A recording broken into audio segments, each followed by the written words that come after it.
26th January is a very significant day in Indian history as it marks the day when the Constitution of India came into effect in 1950, replacing the Government of India Act, 1935, as the governing document of India. This made India a republic, with the President of India as the head of state and the Prime Minister as the head of government. Before 1950, India was under British colonial rule, and the Indian National Congress, led by leaders such as Mahatma Gandhi, Jawaharlal Nehru, Sardar Patel, and Maulana Abul Kalam Azad, had been leading the fight for independence. After India gained independence on 15 August 1947, a drafting committee was established to write a new constitution for the newly independent nation.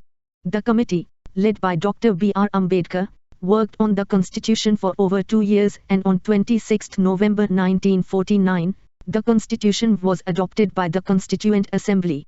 The constitution was then signed by the members of the Assembly on 24 January 1950, and it came into effect on 26 January 1950. Since then, 26 January is celebrated as Republic Day in India. The day is marked by a grand parade in the capital, New Delhi, featuring colorful floats, music, and cultural performances, as well as a display of India's military might.